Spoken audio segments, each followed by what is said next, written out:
We are live. We are live. Welcome to College Football's Peek Around the Corner with your host, Greg Pflugar. We cover everything in college football because we love everything in college football.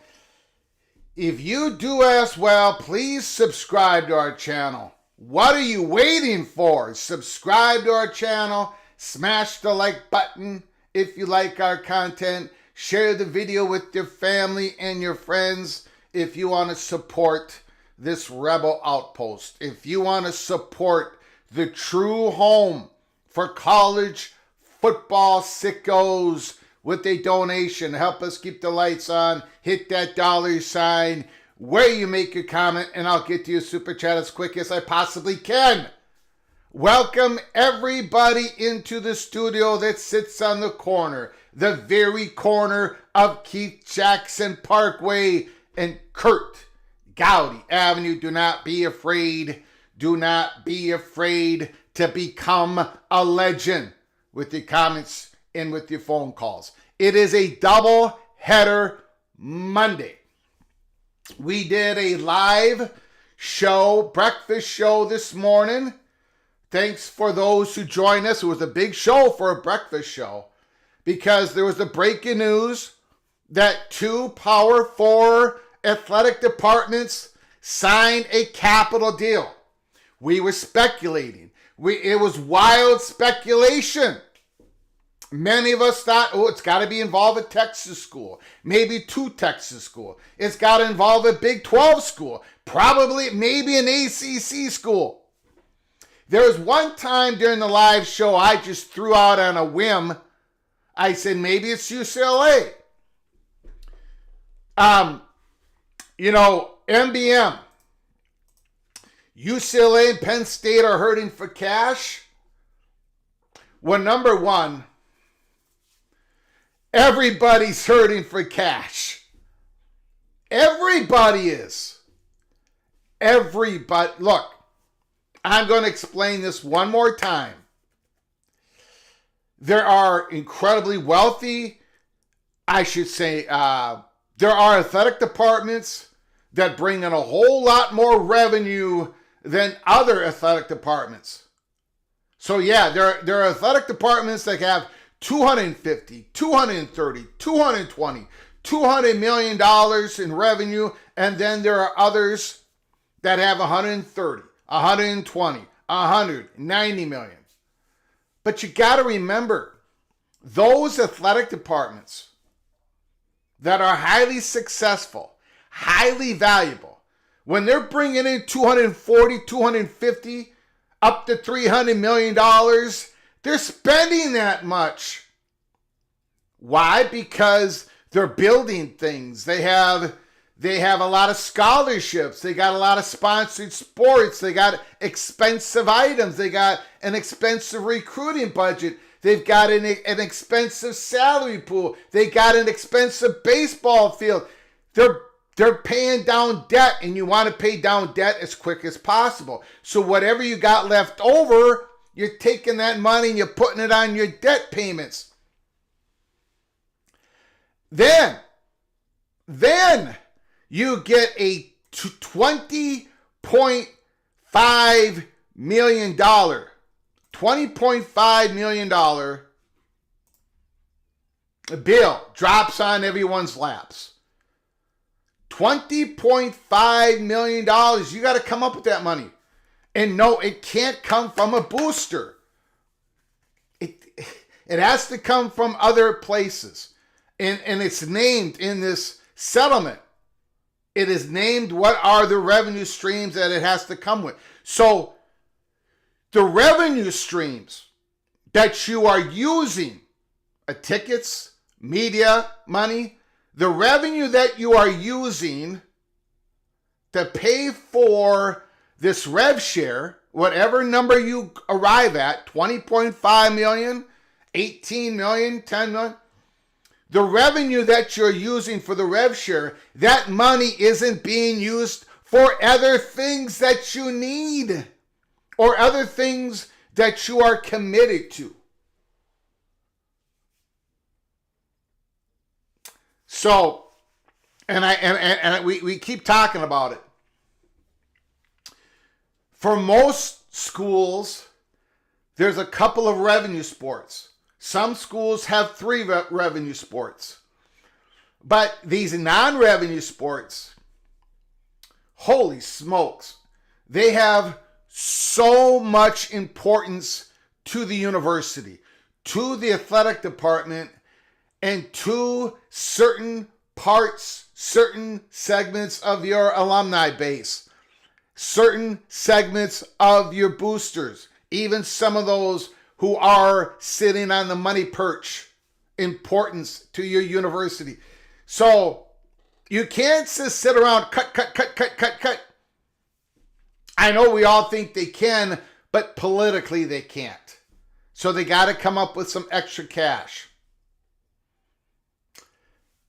So, I mean, when you've got the Big Ten and the SEC, possibly, or they're definitely looking at it, private equity deals, you've got these schools looking at private capital deals.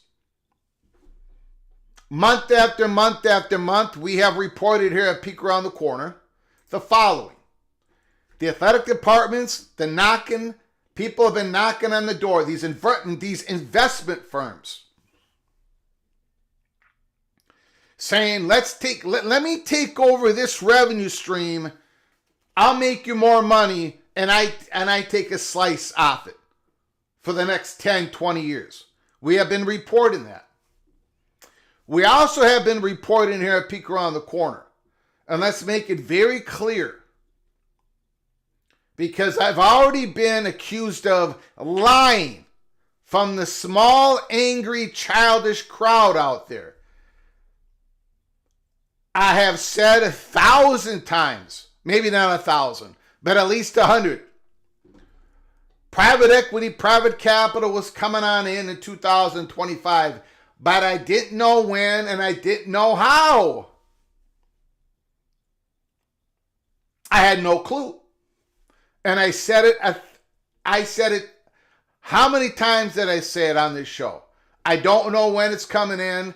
I don't know if it's coming at a school level. I don't know if it's coming at a conference level first. I don't know. That's not lying. I'm sorry, that is not lying. I did not lie. I didn't have the answers. I did not have the answers. Nobody did, but I definitely did not. So here we are.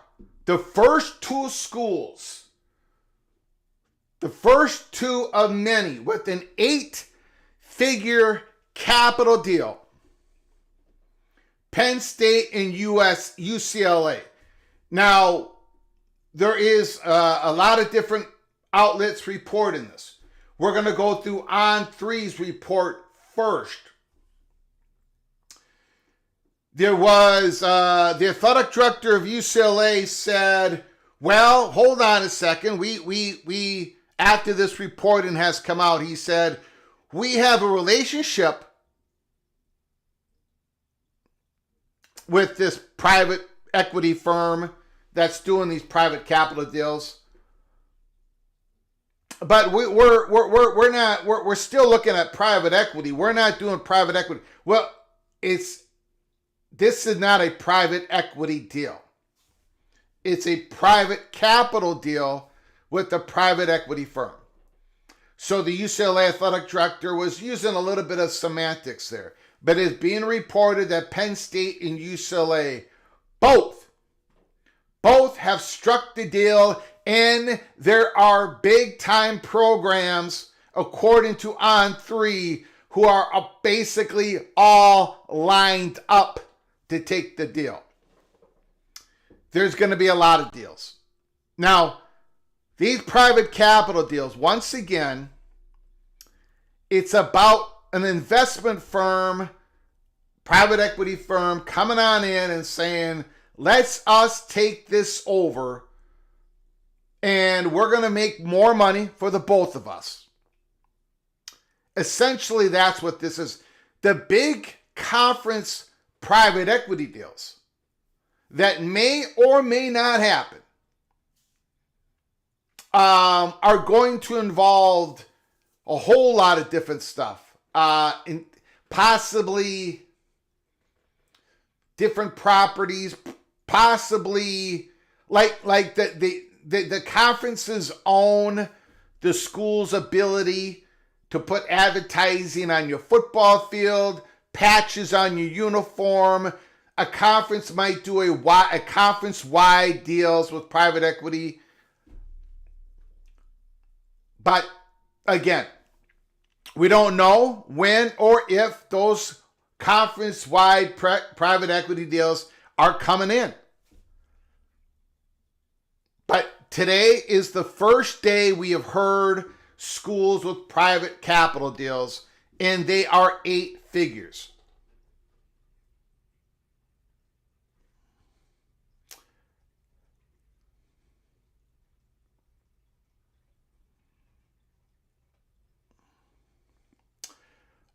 Let's do a roll call real quick, because we have got an absolute stacked show today.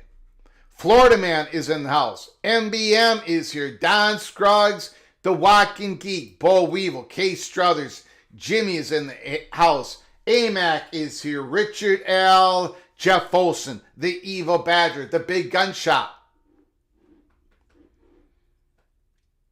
Vox Quindaro is in the house. AMAC, Muggy, Dave B, Heelan, Florida, the Architect. Clearly both can be done. And they probably will be done, right? Private capital, private equity. But, we shall see, right? Maybe not. I don't know. The Big Ten might say, nah, this ain't going to work for us. The SEC might look at all options and say, this ain't going to work for us. Preston from Greensboro, are we going to do a triple header? I don't know. Who knows? You got to subscribe. You got to subscribe and turn on your notifications if you are going to keep up with the PATC family, the home for true college football sickles. Remember, last year, I was doing show after show after show on private equity and private capital. I had artwork made up by Christopher Mercado, a PATC family member. Other YouTube channels, God bless them, other college football YouTube channels, they were not spending the time that I was. Why did I spend so much time on it? Because the chatter behind the curtain says, Greg, it's coming. But the same chatter was, who knows what's going to happen? And I've been honest with all of you. I've been absolutely honest with, I don't know when. All I did say was it's coming on in 2025, and it's probably going to happen after the House NCAA settlement. Well, it happened after the House NCAA settlement. Bob Swanger is in the House. Flint Dog 8208. Michigan Wolverines will be in $15 million deficit next year. Michigan is in a lot better shape than basically everybody else is in the Big Ten. But, again, this Revshare is causing havoc with everybody. Because now, as an athletic department, for the very first time,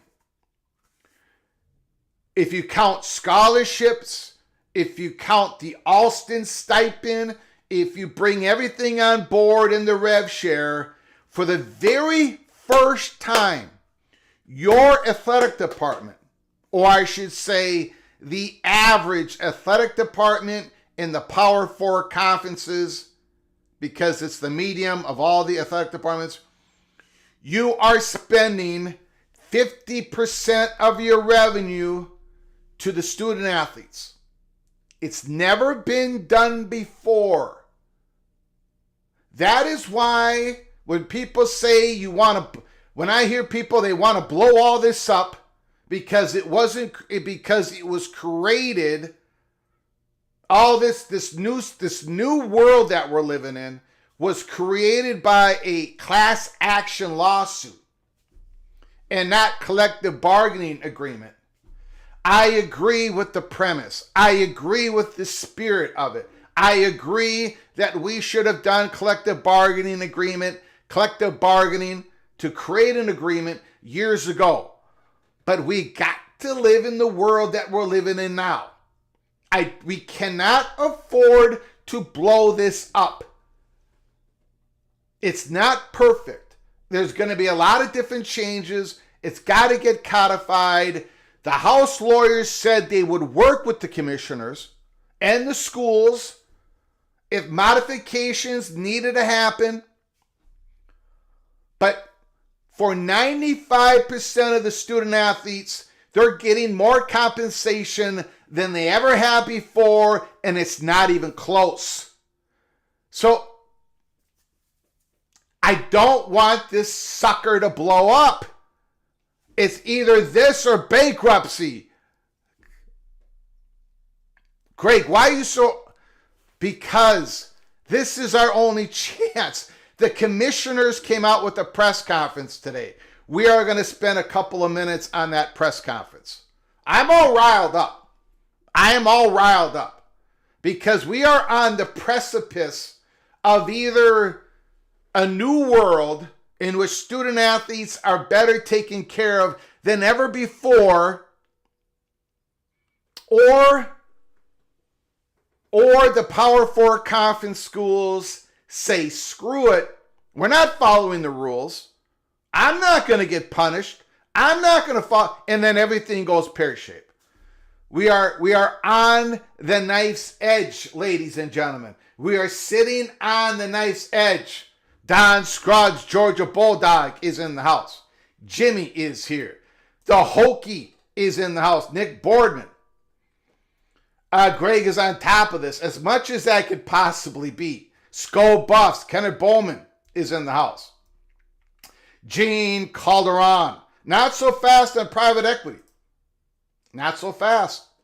Private equity is a whole different type of deal. And it really has to come in at a conference level if you are a public university. But it could come. It might come. Well, we're going to find out together. We are going to find out together. See Ross Dellinger. I will take a look. Thanks for the heads up. Thanks for the heads up. UCLA, I mean, I say this. I said it at the time.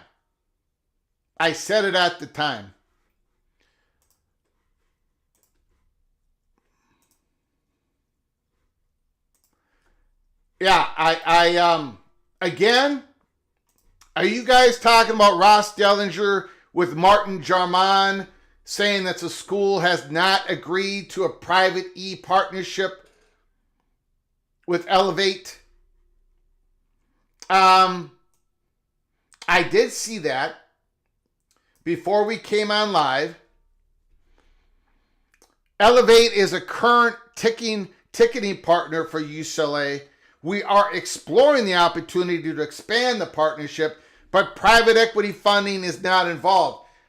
Again, I don't know if he is playing a game of semantics because this is not a private equity deal. This is a private capital deal. So Martin Jarman's, what he is saying could be accurate, and also the reporting that is going on today could be accurate because there are multiple different outlets that have got sources telling them this has happened. So I don't know if that is what people are pointing to, but I'm all over it. I got it. Hold on here.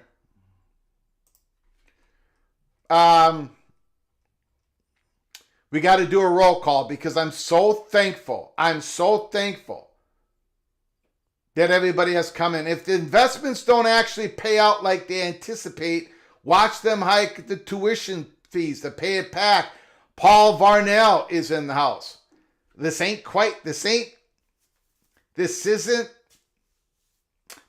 private equity. These deals are not private equity, right? These I don't believe they are. They're private capital. In other words, well, we'll get into it. Morris Simmons is in the house. Shakedown, every man's a wildcat is in the house. I blame the Badgers for everything. Ryan Thomas.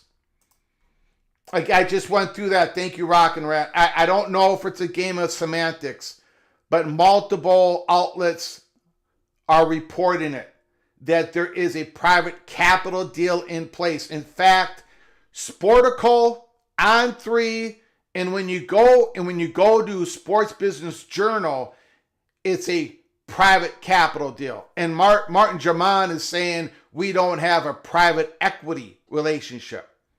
Two completely different things. Andrew Watt is in the house. I had subscribed back when he broke the USC news. I'd be a purple star. Oh, well. No problem. Get on board right now. Jay Chapman. Who else is here? Then we're going to get to those super chats. Minnesota's always hiking up the tuition fees. Penn State has denied the reports as well.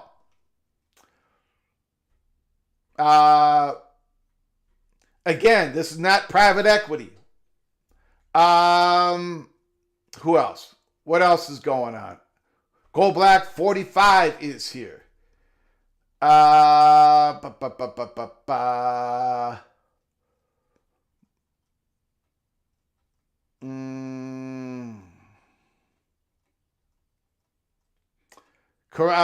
Adrian Archer is in the house.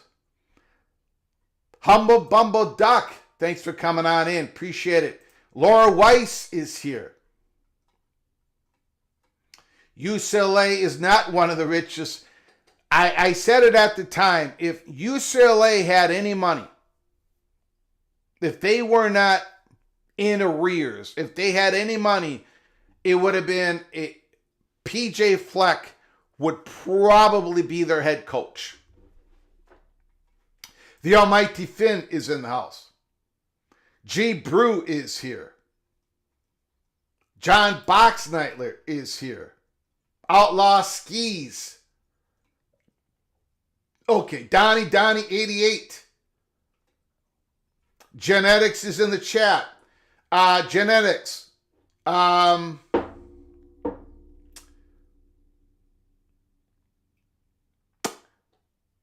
Get a life. I'll just try to get a life. You've been stalking me for 10 years and you lied about me again today.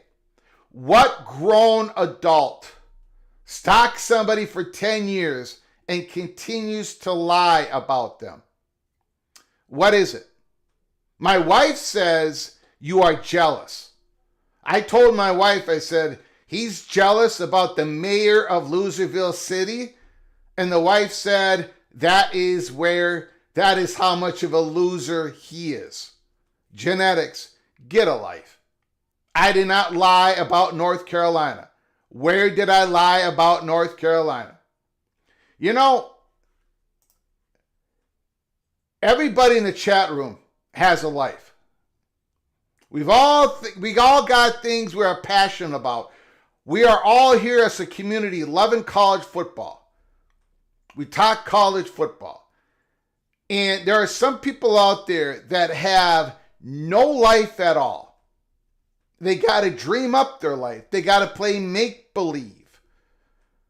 And they got to lie about what other people have said. North Carolina, first of all, I have said many, many times, we did not know when or how private equity and private capital was going to come into the college football world. We did say that North Carolina is one of those schools that is most interested. That is absolutely accurate. We also said during the whole time that the ACC schools were going to have a very difficult time getting any type of deal when Florida State and Clemson were in the courts and now they're out. And by the way, at the end of the Sportico article today, it said North Carolina isn't there yet. It did not.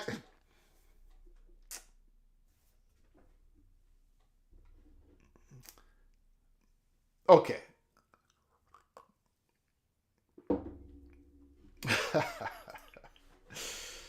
Okay, look, we have got a lot to get to. Let me get to the super chats. Very kind and generous super chats. Esmond Talks, pitching in for gear and equipment. Go Rutgers. The wife and I have tested the phones twice. I tested it individually. The little general tested the phones. They should be working for this live show. They should be working. Thank you, Esmond Talks. Thank you so much for your generosity. Ricky Tungate, Mr. Hoosier, Rutgers and Hoosiers coming on in to help us. Greg, I canceled the old card. I will be using the new card. Thank you, Mr. Hoosier, for all your support through the days and weeks and months. Thank you so very much. Congress never screws up, Greg. Ryan Thomas, thank you so very much. Go Black 45, if this is a small thanks for what you do for us. Thank you, LSU Tiger. Go Black 45. Thank you for all of your kind words and generosity. Let's get to it. Now again, all I can do at this point is report what is being reported. Multiple outlets, credible outlets. Pete Knuckles on 3. Penn State, UCLA taking first 8-figure private capital deals. Elevate announced Monday morning a $500 million private capital fund to help college sports athletic departments navigate the revenue sharing era, dubbed the College Investment Initiative. Penn State and UCLA are the first two clients signing an 8-figure private capital deals with Elevate, sources confirmed with On3. It's private capital deals.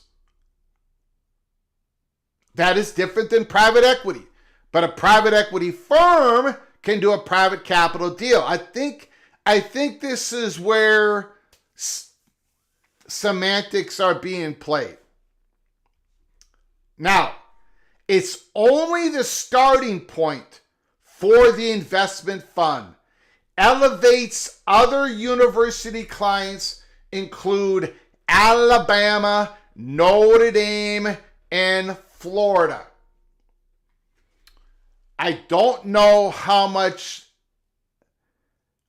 I don't believe that On3 is telling us exactly that Alabama, Notre Dame, and Florida are all going to get the same type of deals, or going to be the next one that get the private capital deals from this private equity firm.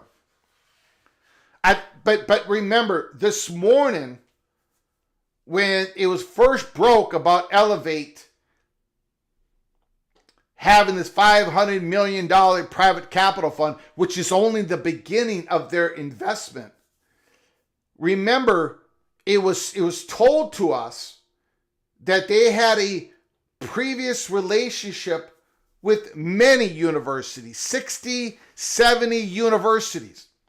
So, Elevate's other university clients, including Bama, the Fighting Irish, and the Gators, it doesn't necessarily mean that those schools are going to be getting the next capital deals or agreeing with the next capital deals, right? That's how I'm reading it. Let me know if I'm reading it incorrectly. We don't know if Bama and Notre Dame and Florida are the next ones. I got to tell you, though. I got a feeling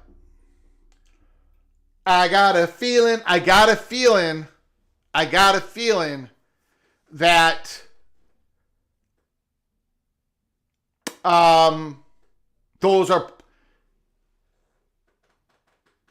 there's going to be some big schools, I think, following along and doing the same type of deal. Penn State is a monster of a university. An unbelievable, successful athletic department. The football program is, come on. The Penn State Nittany Lion fans are extraordinary. The money up there is humongous. Penn State is truly a Big Ten school. I know they were the 11th edition, but Penn State, they don't want to see any slowdown in their non-revenue sports. And when I mean non-revenue sports that create more revenue than expense. That wrestling program, holy smokes. The hockey, the way the Nittany Lions have embraced Division I hockey has been extraordinary. Extraordinary. So if Penn State is doing this, it's a sign, it's a great indication that everybody, look, again, this Revshare is like dropping a $20 million bill. And then, and remember, this Revshare thing is only going to go up. And by the way, your boosters, and we're going to go over this today. Your NIL collectives. Now, Ohio State just made an announcement, right? Your collectives is really going in-house at your university. Your big boosters, in which hopefully they're running big companies, they're in-house. It's an in-house operation. Why? Because you got to make sure you submit your NIL deals to Deloitte. You got to be able to respond to Deloitte. You got to be able to adjust to Deloitte. You don't want your players to become ineligible. You don't want any wild booster out there handing over a young kid $200,000 in a McDonald's bag. You don't want that stuff happening because in theory, it might not work out for you like in the past. So these major monster schools are bringing everything in-house, and so is everybody else. So your boosters are coming in. They're going to be spending money again on NIL, right?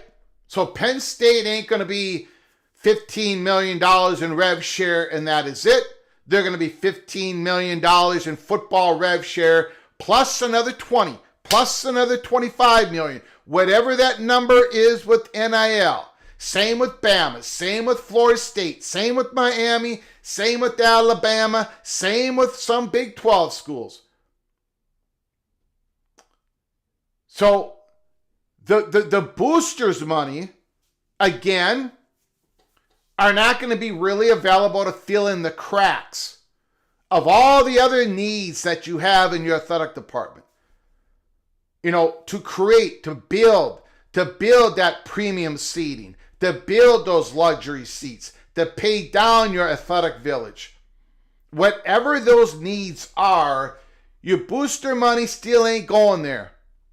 And now some of that revenue that you've been creating through ticket sales, through your media money, ain't going there either. And that is where some of this private capital money is going to fill in the gaps.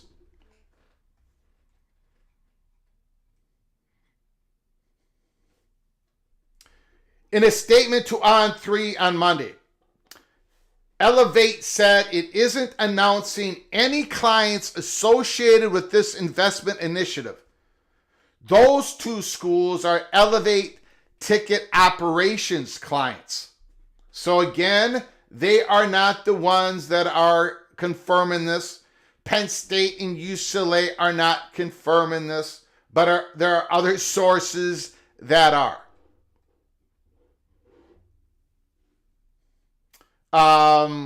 We believe that the $500 million is just a starting point. It's upfront capital. Okay, that's enough for that one.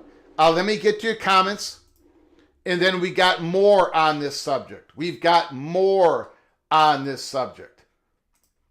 Let me get to your comments. We will get to your phone calls.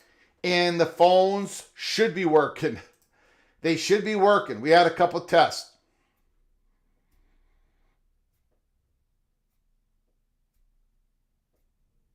It's only a ticketing partnership. Okay? All right? A ticketing partnership. We talked about private capital deals.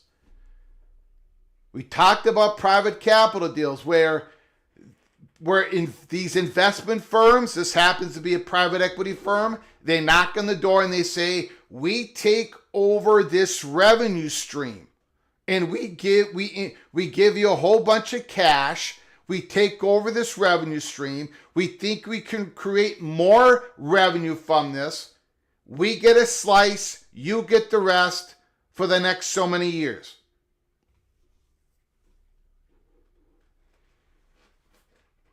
The serial killer, according to early morning reports, these deals are not a quick turnaround deal.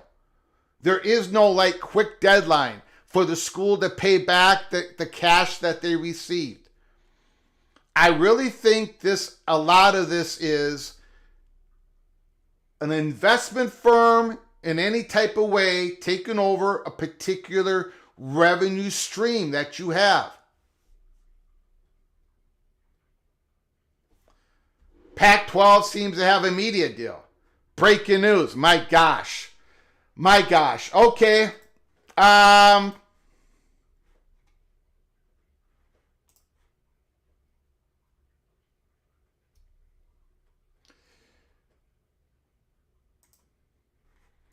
Okay. All right, we got breaking news. Thank you, Expedition Greg and everybody else. We've got breaking news. Holy smokes. Ross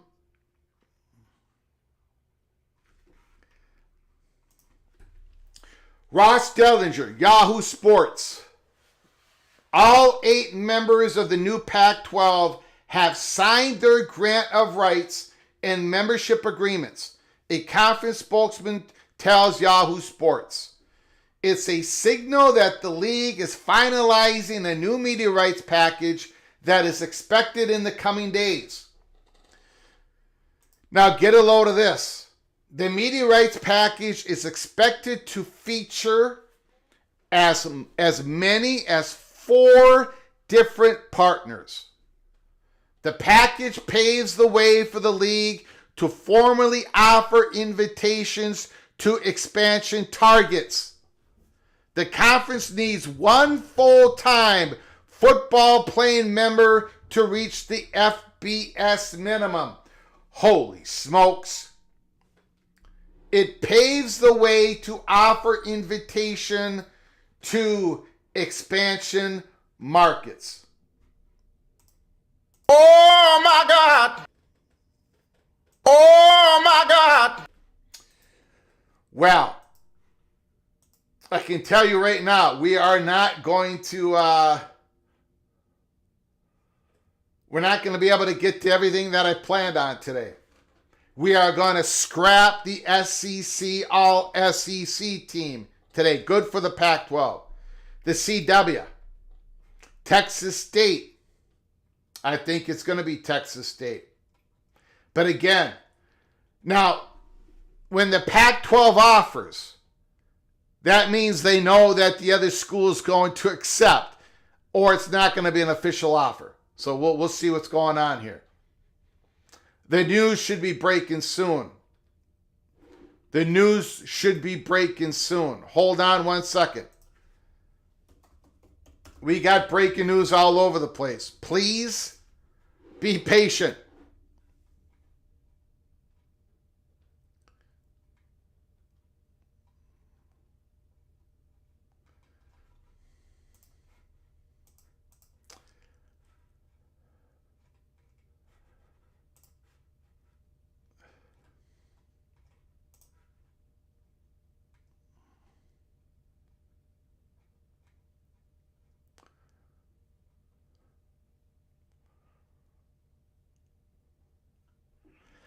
Sources. Pete Thamel, Kentucky Associate Head Coach Vince Morrow is expected to become the general manager of the Louisville football program. Holy smokes! He's finalizing a 3-year deal there. He'll oversee roster management, recruiting, and NCAA transfer portal. This guy, Vince Morrow, has been around, and now he's going from Kentucky to Louisville to be the general manager of Louisville football program.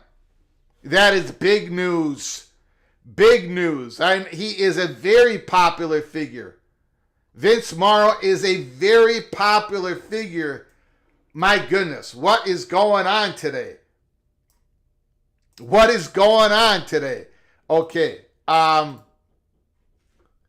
Holy smokes.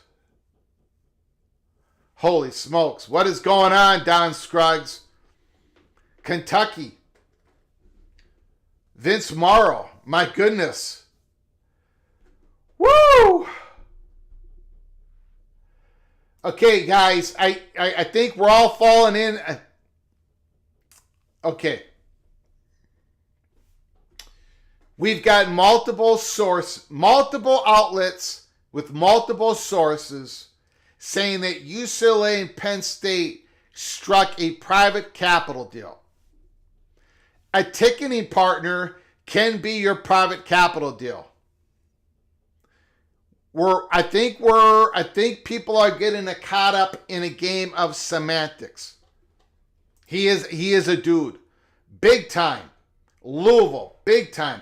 We just went over On3's reporting. Hold on, everybody. Hold on. We're going to go through another outlet's reporting on this. They also have multiple sources. Deals have been struck.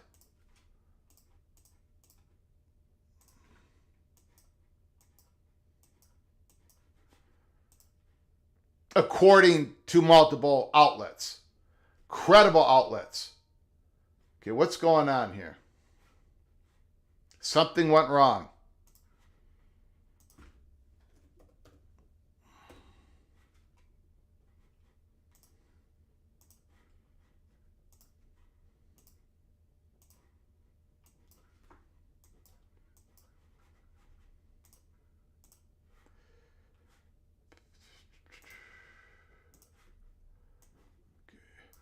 Trying to keep up with all the news. We got a lot of breaking news. Pac-12 has signed a new media rights package up to 4 different media partners. And that information is just going to be an avalanche of information, right? We are going to hear a lot of things in the next couple of days. Exactly the media partners, how much money, and who is going to be the new additions to the Pac-12. All that is coming in.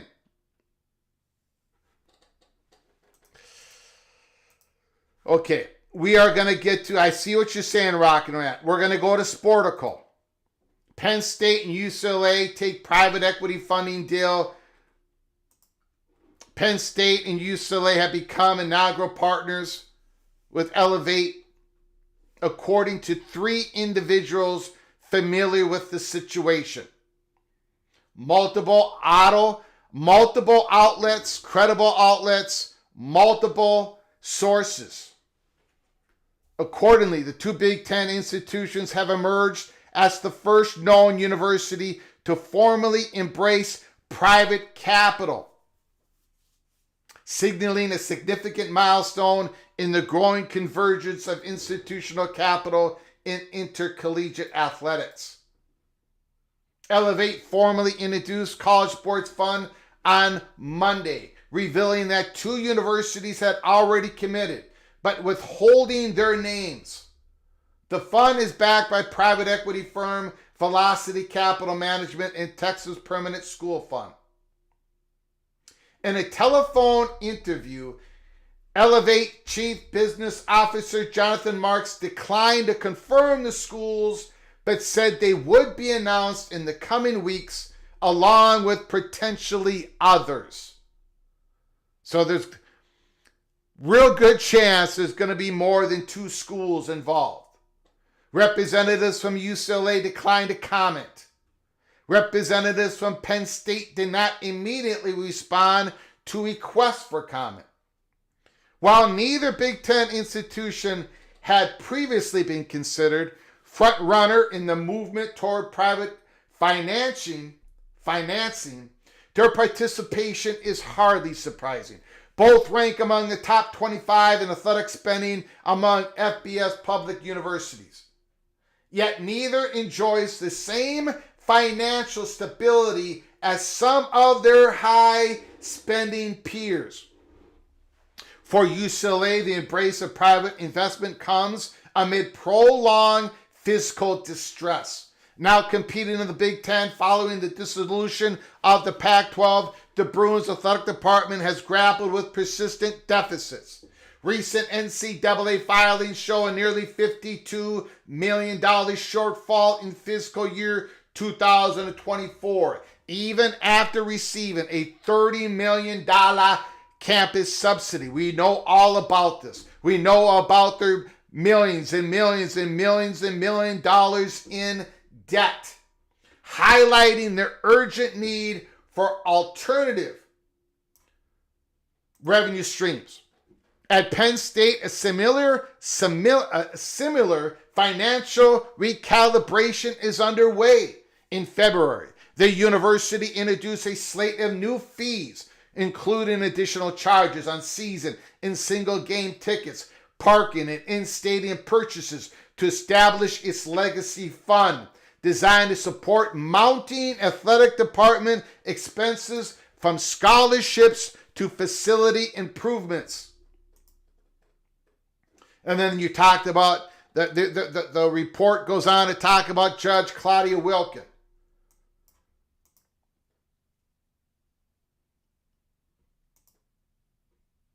Okay, and that's about it for that article. So again, we're going to know the truth, the whole truth, and nothing but the truth in the weeks ahead when a plethora of university athletic departments are going to be announced to have a deal with Elevate, a private capital deal. They're not purchasing a percentage of ownership of these athletic departments. It's a private capital deal. OPD Don, thank you so much. There's a fire alarm going off in HST and smoke is flowing. That is the Holy Smokes Theater.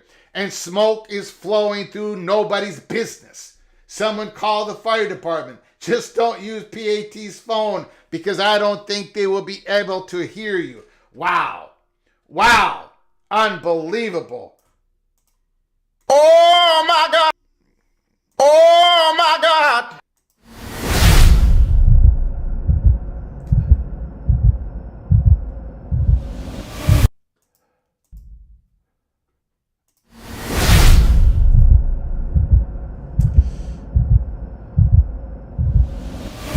Thank you so much, Opie. Thank you so much for your super chat, for your incredible generosity. Thank you so very much for your creative writing, which I love. Thank you so very much. Again, a lot of people are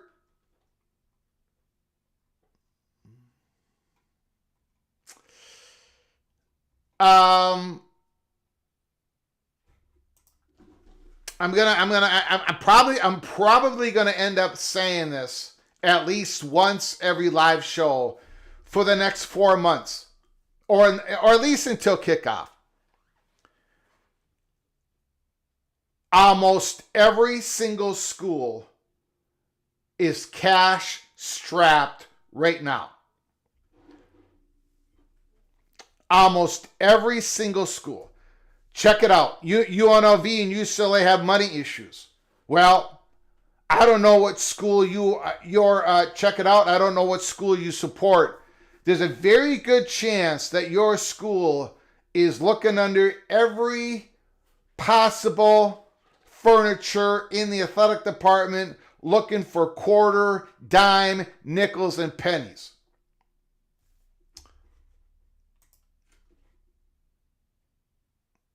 Every single one. Almost every single one.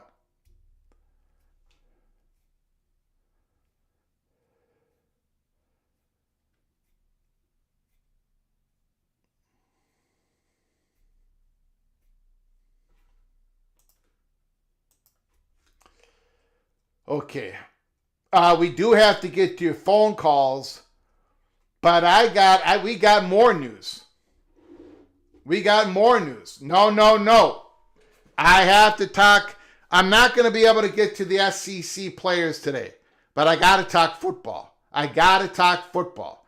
So far during the last week, we've done the first all Big Ten offense and defense, all Big Ten ACC offense and defense, all Big 12 offense and defense. We've done all the special teams of those three conferences, and now this week, we're going to be doing the SEC all offense and all defensive team per Athlon Sports, because we got to let all this football information marinate as we go into the season. We do this every year, every off season. We cover every off season, off the field issue from A to Z, but we also talk football. We got to talk football. At PATC. Okay.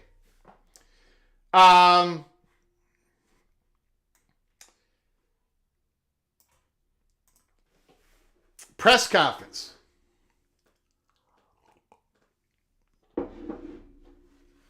The commissioners today, during a video news conference that involved all 5 of the commissioners, the Southeastern Conference, Greg Sankey spoke the most forcefully about the need for all college sports constituents to be willing to adhere to the rules and enforcement decisions that will be made a newly announced College Sports Commission. Again, this happened this morning. I believe it was 10:30 Eastern Time, 9:30 Central Time. Right when we were getting off on our live show, our early peak breakfast live show, formally unveiled just hours before the final approved ruling was released, the commission will be responsible for implementing, overseeing, and enforcing schools' compliance with the settlement terms. Sankey pledged that cooperation will occur because schools' CEOs, athletic directors, and coaches have grown weary of what has become a largely marketplace of athletes being able to transfer schools multiple times without penalty and seek the best financial terms from school-affiliated collectives or in deals that were contingent on the settlement's final approval of the schools themselves. I've asked at every level, our university presidents, chancellors, our athletic directors, our head coaches, if you want an unregulated open system, just raise your hand and let me know, Sankey said. And universally, the answer is no. We want oversight, we want guardrails, we want structures. Sankey and the Big 12, Brett Yormark, both said they expect there will be challenges with the new system. But, said Yormark, we will meet those challenges and will address them appropriately. Yormark also said, I'll also say that our schools want rules and we're providing rules and we'll be able to govern by those rules. And if you break those rules, you know the ramifications will be punitive. And that is why I say, and we see it all over the country, these athletic departments are bringing their collectives in-house. They want to make sure that all these NIL submissions go to Deloitte. They want to make sure there is no infractions on their part. They want to keep their young, talented student athletes eligible. They don't want them falling into a trap. So, from, certain agents and certain things that are going on outside the university. Okay. Tom Watson. Under the new proposal, will legitimate NIL companies have to go through the school to sign any athletes to real non-booster NIL contracts? Are there any limitations from real NIL companies? When you say NIL companies, I don't know what you mean by that. You're talking about companies, real companies that want to use the name, image, and likeness of the student athletes, right? I think that's what you mean. Most of them, yes. I don't know the definite answer. But most of these companies are going to have to go through your school because the school wants control, because they don't want penalty. They don't want penalty on them or their athletes. And the booster that is breaking the rules, I mean, there's only so much damage that can be done to the booster. Some rich person out there who's giving money to an athlete and it's not being reported, for example. The punishment is on the athlete, but not the guy who's giving the money. These student athletes that are coming on board, let's just take Ohio State. Ohio State Buckeyes, the defending national, reigning, undisputed national champions. They had a big boo-ha-ha today about how they're bringing everything in. Well, everyone's doing that. Okay? They want control. And they're telling their football players. When their football players come in, they're basically telling them, look, name, image, and likeness. We are the Ohio State Buckeyes. We've got so many connections to so many boosters who are owning these companies that we think we can get you the best deals. It's going to be done correctly. You are not going to be found ineligible. We're going to play by the rules, and all of you are going to get a whole lot of money. And so, to answer your question, but I'm not quite definite, a lot of these deals, most of the deals are going to go through your school because your school wants them, and they're telling the student athletes, your deal has to go through us because we're going to make sure it is submitted and processed. And then we're going to find the answer from Deloitte. And then if we have to make an adjustment, we'll make the adjustment. Look, a lot of these big time programs who are going to be getting the 5-star quarterbacks, your 5-star quarterbacks mostly are going to get paid through NIL. They may get a little bit of a rev share, right? They may get some of that. But a lot of your star players, most of their money are probably still going to come through NIL. And then you save that rev share for the players, for the roster on your football team, for those who don't really have the big name, image, and likeness. They're not going to be able to get the big deal. They don't have 1 million followers. They are a high 3-star, a mid 3-star, whatever the case may be. So you're giving the big money to your big star players through NIL, and they may get a little bit of rev share. But these programs are going to make sure they're going to do all they can to have that deal go through their system through their athletic department, to make sure it's done right, that nobody is at risk. And every school, Tom Watson, every school knows at this point that if it's a deal that is coming through a company, like a legit company, and I think that's what you mean, a legit NIL company, they know the chances of that deal being approved goes way up versus a lot of these real obvious fake pay-for-play type of deals. Hopefully that answers your question. I think most deals, a very high percentage, is going to go through your school. But thank you so much for the super chat. Thank you so much for your generosity. I appreciate you being here, Mr. Tom Watson. Thank you so very much. We're going to get to your phone calls because I got to know if the phones are working. I think they are. Give us a call. 763-260-1333.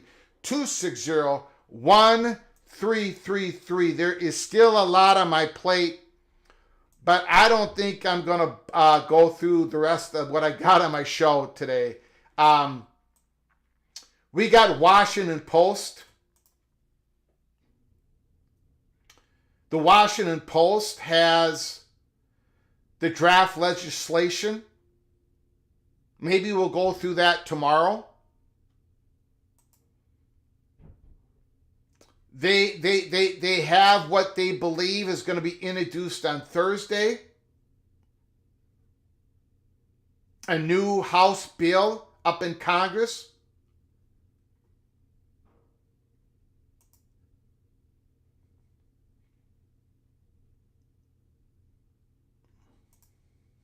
So we'll go through that hopefully tomorrow. But I got a feeling we're going to have a lot of breaking news this week. Again, the phone lines are open. 763-260-1333. 1333, and I believe the phones are going to work. Yeah, they're already working with the school. They've been preparing this for months, right? They have been preparing this. Everyone's been working on this.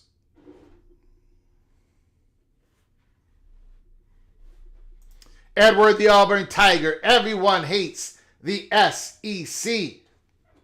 The SEC hate is just jealousy, Don Scruggs. You got an Auburn Tiger and you got a Georgia Bulldog combining their efforts. See Ross Dellinger. Okay, hold on. We already covered some of it. Is there a new update? Is there a new update?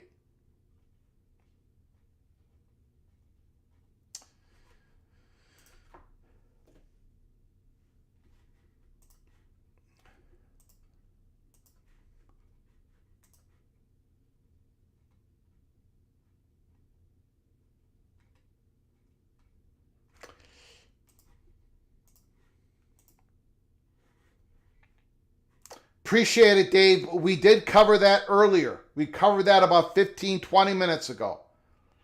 The Pac-12. They've got themselves a new media rights agreement. Up to 4 different partners. Now, do you think that one of those partners is a streaming partner? The CW is probably one of them. Is ESPN another partner? What do you think? Let me know. What do you think? Do you think TNT is part of this? Do you think TNT is part of this? I know that AEW Collision, the show they put on Saturday, they're looking to move that off Saturdays. Is that because TNT is moving in some college football on Saturday nights? Could they be part of the Pac-12 deal? I wouldn't rule out Peacock either.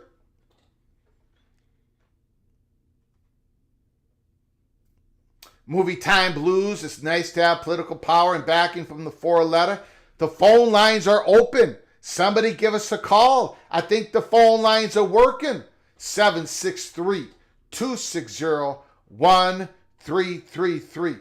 763-260-1333. Brooklyn Pizza.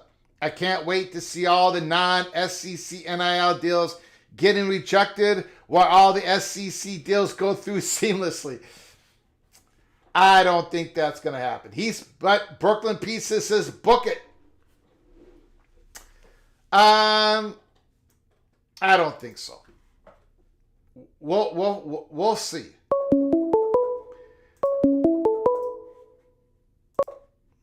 From Edward the Auburn Tiger. Edward the Auburn Tiger, the floor is yours. Let it rip, sir. I guess, Greg, I'll be your official sound check today. God, beautiful. Now everybody can hear Edward, right? Give me a thumbs up.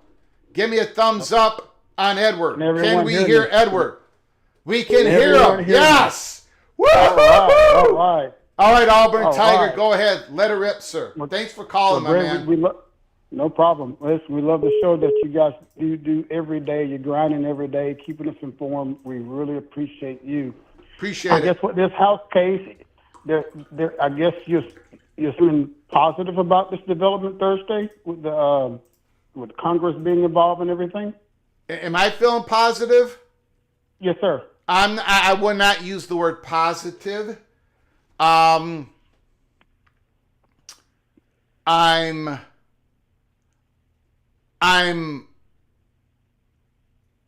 Okay, so Greg Sankey even said it today. No, you know what? I have to take that back. I don't know who said it, but somebody said it. One of the commissioners said, I think it was Charlie Baker. He might have been the one that said it. But yes, sir. what they're hoping for, what the commissioners are hoping for is that Congress that hasn't really trust college sports, and they don't trust them enough to try to figure out you know, an antitrust exemption and all this other stuff. Now that Congress has seen that there is a settlement, that the student athletes are getting paid money directly from the schools, hopefully that causes momentum to get this done. And so having a meeting this Thursday, I think fulfills the minimum. Really, it had to happen. It should happen. It is happening, but it doesn't give me, it doesn't give me like, it doesn't give me positive hopes. It doesn't give me negative hopes. It's something that at the bare minimum needed to happen. They need to have meetings really quick after the settlement, and we are getting a meeting really quick. It sounds like a bill is going to be introduced, which means there are people working on it. There's staff members working on it. Let's see what happens. Go ahead, sir. So I guess we can take cues from, if they continue with their prudent planning, all these conferences moving forward on planes landing and things developing. I guess we can take that as a sign that they are probably confident that this is going to get done. Don't you think? I don't think anyone's confident. I don't think anyone's confident. Or maybe positive. I don't know what word to use. I think they're trying to be positive, right? You gotta have a vision. You gotta believe before something gets done. In life you don't ever get something done without believing first that you can get it done. So you gotta have the belief first. So I think that's right. So I think that's where they're at. I think they're hoping Thursday's a big day, Edward. Thursday is a big day because they got to get some traction. Now they got to get traction. If this thing doesn't pop for the commissioners for college sports in the next 3 to 4 months, then it ain't going to get done. And this settlement's going to get destroyed by other lawsuits. And I don't know where we go from there, but it's all bad. It's all bad. Yeah. Well, I feel like it'll probably get done, given the politicians knowing the ramifications of what college football and all college sports are up against. Because it sounds like it could be a big bomb go off in terms of just the downfall of the sport if something gets done. Greg, I do want to touch on one thing between the SEC and Big Ten. I still got faith that they're working together, Greg. I mean, I feel like the SEC taking a step back was due to the threat of there being collusion between the Big Ten and the SEC. I really feel like they had to kind of flip the script on how they approached getting to the end by showing that they are fiercely entertaining other aspects of the college football playoffs. And they can't seem like they're working together to get the outcome that they're wanting. How do you feel about that, Greg? I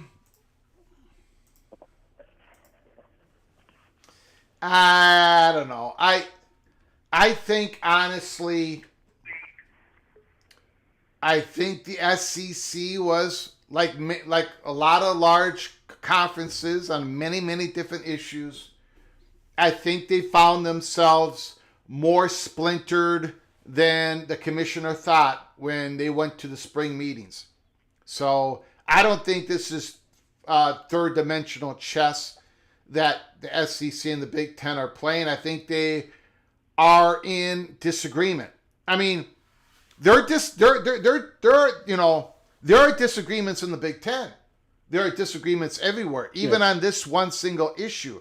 But the Big Ten had gotten themselves aligned with the message, with the position, and the SEC just can't quite get to there. I mean, the SEC have not been able to figure out if they're going to go 8 or 9 games, and they've been dealing with that one issue for 3 years because it's splintered.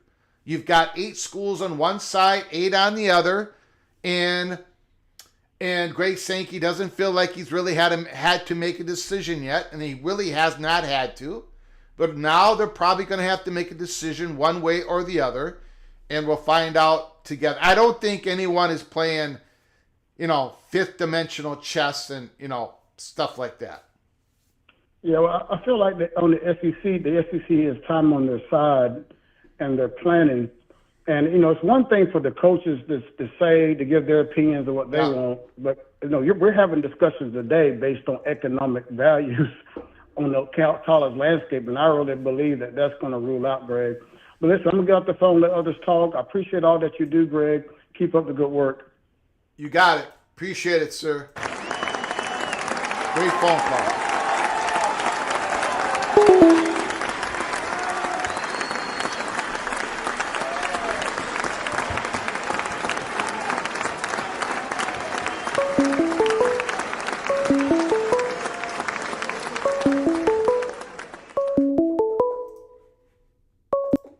Call from Rick? Rick, the floor is yours. Go ahead, sir. Holy cannoli. Boy, I'm glad your phone was not working this morning. Because I would have... You're about to go after me, huh?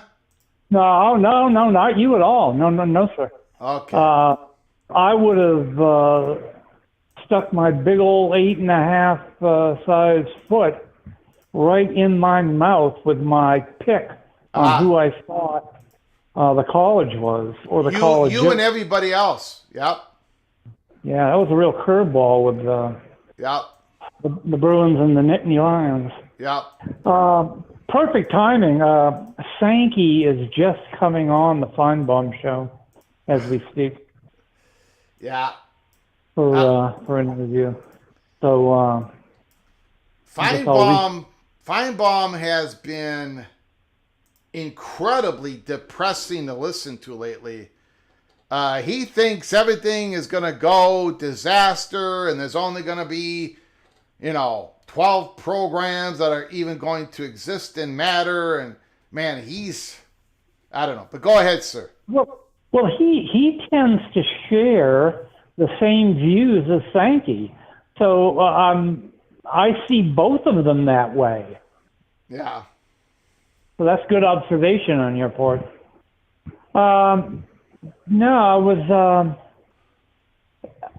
So I'm getting mixed reviews here on this private deal with the Bruins and the Nittany Lions. Yep. They are not admitting to it, but the company that's giving them the money is releasing their names. Nope. The company is not releasing their names, and both universities are not admitting to it, but multiple outlets, very credible reporting, have multiple sources telling them that the deal is done.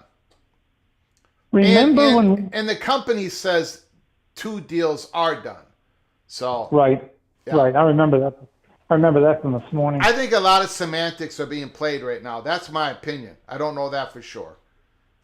Remember when we spoke months and months ago about the possibility of one team or a couple of teams doing this, and how you were of the opinion that, oh no, that probably won't happen because there's much more strength, power, and bigger money in a whole conference doing it together. Yep.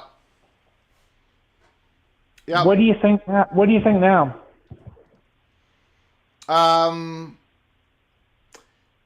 Yeah, I mean it's harder to get a conference deal done. And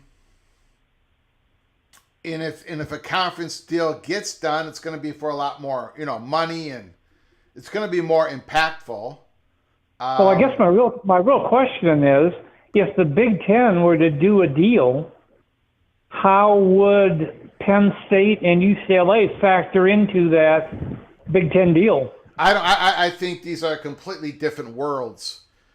Yeah. I don't think it. I'm sure that UCLA and Penn State has talked to the commissioner, and I'm sure there are other Big Ten schools that are about to pull the trigger. And not that I'm not very educated in this money world, right? But from what I can gather, these are capital deals in which this Elevate is willing to give cash money, and they're going to take over a certain revenue stream, or they're going to help them build a new revenue stream, and private capital is going to take a slice of that revenue back, and the school is going to get money, and it might take 10 years to pay off the original investment, 15 years. This is not a quick turnaround, as reported early this morning. This is quite different than a private equity deal, which I think the Big Ten is looking at and other conferences are looking at, which if it happens, that type of deal is going to blow away these type of deals when it comes to impact, right? And risk and benefit, both sides of the ledger. These type of deals, like I said months ago, Rick, a few different times on the live show, we know that there were investment companies knocking on these doors of these athletic departments saying, we can take over this revenue stream, that revenue stream, we can make it work better, and you will get your money and we will take a slice off it. And I remember when I talked about how there was an NFL quarterback. I do. A young NFL quarterback whose father was knocking on the door of these athletic departments. I do, because I guessed, and I guessed the wrong quarterback. Okay, well, I'm going to tell you the quarterback, okay? I'm going to tell you the quarterback and his father. But I'm going to use the word allegedly, okay? I'm going to use the word allegedly so I don't get sued. Allegedly, with no evil intent whatsoever, we had heard at Peek Around the Corner months ago, and we alluded to it a couple of times without giving names, but J.J. McCarthy, the quarterback of the Minnesota Vikings, his father and a group of people were knocking on some athletic department doors as part of an investment group to say, let's take over some sort of part of your business that isn't your core. We know how to do it better. We're going to make you more money. We're going to take a little bit off the top. So, but this has been going on all over the place. Like everyone's like if Elevate got to deal with UCLA and Penn State, they were competing against a whole bunch of other people, so they got the deal. You and I are old enough to remember when all that gray smoke was coming out of the top of Mount St. Helens. Yeah. Before it blew the top right off that thing. Yeah. I think that's what we're getting ready for here in a couple of days. Yeah. The top of that volcano is just going to get blown right off. Yeah. You can. Oh yeah. I mean, so you can kind of tell by the reporting here from Sportico, from Sports Business Journal, from On3, and Pete Thamel. I mean, other people. I mean, Ross Dellinger has sort of confirmed it in his own manner, even though it wasn't his original reporting. You can tell when he is saying yes to something. You can tell, Rick, that these aren't going to be the only two announcements in a couple of weeks from now. They're part and parcel of a bigger announcement, a group of schools that are going to be part of this deal. A $500 million investment. You're going to have plenty of schools involved in this small. I mean, I don't want to say small, but how do I say this? Isolated, targeted. These targeted private capital deals that may only be a part of like one particular revenue stream. That might be ticketing. I don't know. But there are a whole lot of other. I mean, Penn State might have 3 different things going on 6 months from now. I don't know. But this This definitely is not an overlap. This is not an intrusion into the plans of the Big Ten and these conferences with a conference-wide deal. Does that make any sense? It does. And in closing, I think we're going to be hearing a lot from other schools between now and Friday. You have a good week. You too. Appreciate it. Great call, sir.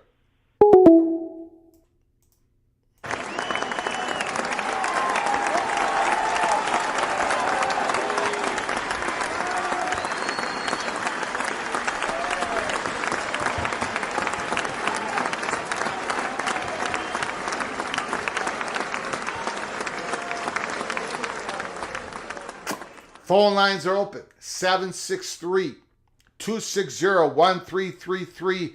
Breaking news. The Pac-12 has signed a new media rights agreement up to 4 different media partners. Now, Expedition Greg, if you are still in the chat, Expedition Greg, I did see you. That source that you sent me on who are the media partners, in my mind, is not credible. So I'm gonna wait for different reporting. Expedition Greg, I'm gonna wait for different reporting. I do not deem that person who's reporting credible. Just to let you know. Call from Ryan Thomas. Ryan Thomas, the floor is yours. Well, I want to congratulate George Kliakoff for finally getting the dominoes to fall. There you go. He got the media deal done. No, wait, that's not him. 3 years later. Yeah. 2 years later. Yeah, I mean, big news going on, Greg. I still wonder. I mean, Congress has to get involved on this because of just the Title IX implications alone. It's just, I don't know how you can do revenue sharing. You know, there's no way it can be equal across the sports. I mean, that's just if it, you know, because if it is, they're going to find ways to markedly compensate the higher revenue sports. And, you know, then we're right back into the same situation, right? Mm-hmm. So, you know, it's sort of, they've got to figure that out. I'll be interested to see what that legislation, I'd be interested to see what that legislation says, Greg, and to see how that works out. Hopefully we can get somewhere. I keep on coming back, and the more and more I think about it, the more and more they're not going to do it because they're not smart and they don't want to think smart about this, and they just like making trouble with them for themselves because ultimately people aren't going to be happy with this system. But ultimately, and I don't know how you manage it.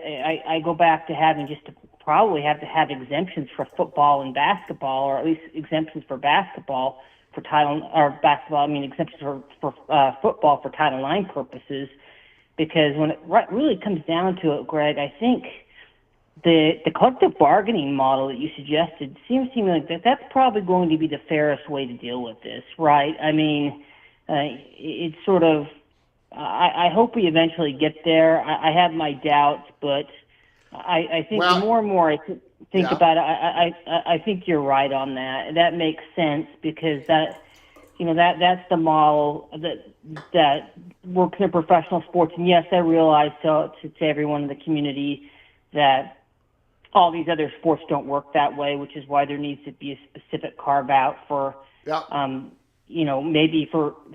maybe they do it generically for sports over a certain revenue threshold, get a carve out, and then that's dealt with through a collective bargaining agreement. I think there's a lot of stuff to be developed here as we go into the future. It feels like a relief, but all I can say is I've said this before. I think that the coaches, I think the NCAA, I think the commissioners, and the university presidents, and even the athletes, I think they understand what's at stake. What worries me is Joe Booster and his stupid moron, trying to game the system legislator in Tennessee, not dropping any state names, trying to play BS games, and then nobody wanting to really agree to everything because they're trying to one-up everybody. And, there's a reason why you see these things, these agreements like you mentioned, sign this or your butt kicked out of the conference because, in reality, this thing, there's a lot more of landmines to go, Greg, but hopefully people can wake up to the seriousness about it, and eventually, hopefully, they get to a solution that actually is something that doesn't revolve around these games that they're playing right now. I think what they have right now is something.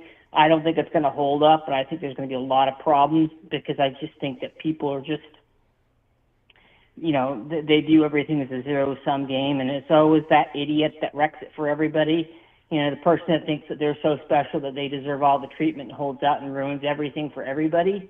Mm-hmm. I don't know. It's like in the supermarket when there's 20 people behind you and you have the person ahead of you arguing with the checker about a $2 coupon that's no longer valid.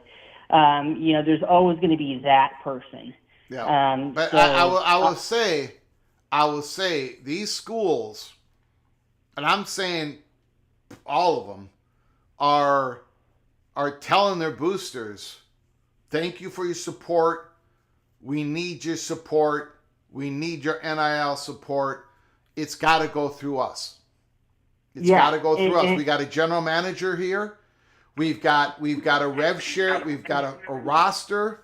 We've got a basketball program. We've got a women's program we might give a little money to. We've got a football program that we're giving $15 million. We've got to strategize this. We might be wanting to give NIL money to BYU star quarterback. We might not want to. We might only want to give him $50,000, $100,000 a Revshare because it looks like we got a sweet NIL deal for him for $3 million because he's such a big star, right? These boosters got to work with the school, and these schools are telling the boosters this, and they're telling the players this. Don't go outside of us, because if you do, you're risking our school, you're risking our eligibility of the player, and booster, you're going to be non grata. You're going to be out of everything if you screw this up for everybody. The communication of all that's been happening for months. Go ahead. But just because they're communicating doesn't mean that there isn't that idiot that still thinks that I get it. To them. Yep, I get it. Generally they're probably a Wisconsin Badger fan, but we won't go there. Anyway, I have to besmirch the Badgers for Tony. He requires that I besmirch the Badgers in every call that I make. So. And to our good friend Ryan Willie, I love our dairy farmers in America. They're good people. So I will not make any more cheese jokes, but I cannot promise that I will not make Badger jokes. That's the compromise I'll make. All right. Take care, everyone. Bye-bye. You got it, buddy. Appreciate it.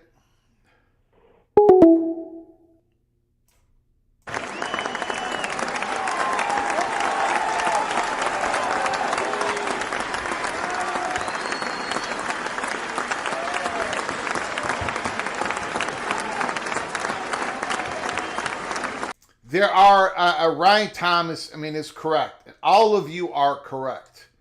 There is a lot of landmines out there, and we're going to hit some of them. But for the most part, people got to follow the rules. Follow the rules. The lawsuits are coming.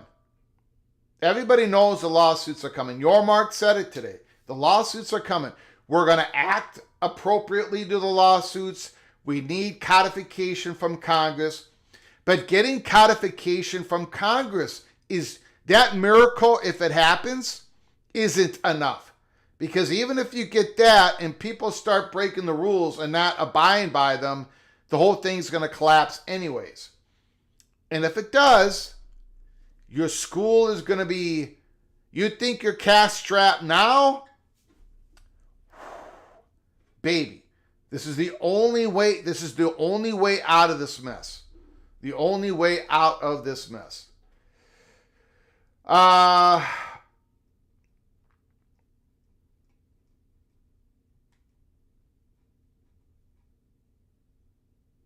There's going to need to be a strong response from the enforcement arm. I'm kind of hoping the first school that violates a rule is the University of Minnesota. So I can be on here and say, Minnesota, you can appeal this. There is an appeal process, but supposedly the appeal process is going to happen quickly, and you got to take your punishment. I hope Minnesota is the first one to violate this rule. You know, Minnesota violated Minnesota went to the Final Four in 1997, and we don't even hang the banner on that because one player, Courtney James, had a paper written for him for a test by his tutor. That violation, the University of Minnesota took so seriously that we self-imposed. We took Minnesota out of the... We're not in the history books of going to the Final Four. That is erased. We took down the banner. There's no plaque. There's no nothing. That's how serious the Minnesota... On one player, while North Carolina and other programs have fake school classes, but nothing happens. Minnesota, a paper was written by a tutor, and we, ourselves. It will be a Big Ten school. Who's running the enforcement arm? Who appoints them? Who pays them? Brooklyn Pizza, you're getting a little bit of a conspiracy here. The enforcement arm was built by all 10 FBS conferences. Representatives from the 10 FBS conferences have gotten together for months to build this. It's being paid by all the FBS conferences. The CEO was assigned by a consensus of the FBS conferences. They named their candidate. They are all in this together. I don't want to sound like I'm being naive or anything, but guys and gals, this stuff has been building for months. The enforcement arm is going to have a larger staff, supposedly, than the NCAA ever had. Because you know why?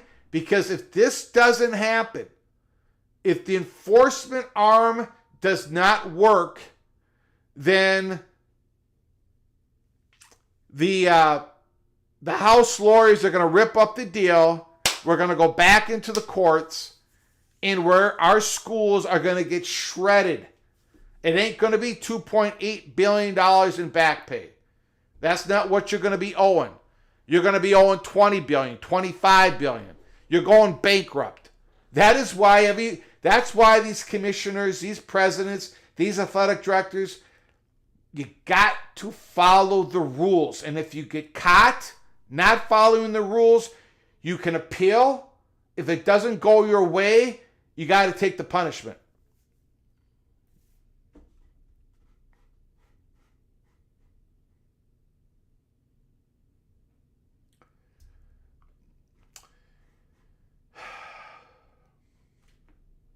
Well, that's why you need a federal codification.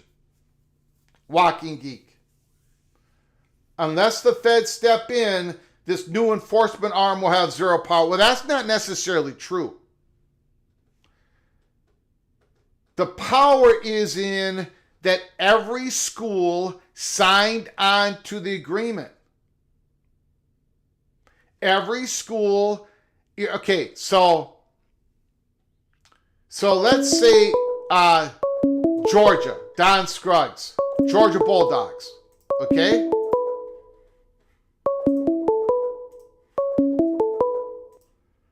From Tristan 5. Tristan, can you hold on for one moment, please? Yes. Georgia. Georgia, you are part of the Southeastern Conference, correct? If you go through the Southeastern Conference bylaws, there are a lot of rules that Georgia has to comply with. It has nothing to do with state governments, federal governments. There's no collective bargaining agreement. Georgia, it was your decision to be part of the Southeastern Conference. These are the rules. Abide by them. Georgia has. Georgia has not been suspended. Georgia has not been kicked out. That's what the FBS schools are trying to do. This is an association. These are the rules. We signed on to them as part of the House settlement deal. If we don't follow through on this deal, it's not the NCAA giving us a slap on the arm. If we don't follow up on this deal, the House is going to take us back to court, along with Carver and another lawsuit. They're going to chew us up. So when you say that the enforcement arm doesn't have any power, yeah, they do. The power is that the schools basically they've got to follow the rules. And that includes the enforcement arm.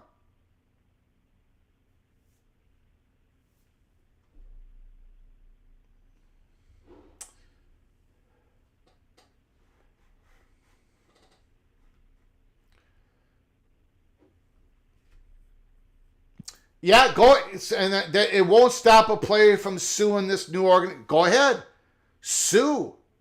Go to the courts and file the lawsuits. In the meantime, the schools have to follow the rules. And you got to get codification. We can't, this whole thing about, oh, more lawsuits are coming. Oh boy, oh boy. Well, you've got to follow the settlement of the lawsuit that just concluded. Why are you worrying about a lawsuit that's going to be happening 2 days from now? That's going to take 3 months to get on the docket. You got to follow the lawsuit that happened just now, the settlement that your school, my school, every school signed on to. If we don't follow what is imposed on us on this lawsuit, we are screwed. And then, so we need to follow the rules. The enforcement arm is part of it. The Deloitte is part of it. And then we need codification from the federal government. If both of those things don't happen, we are screwed. Anyways.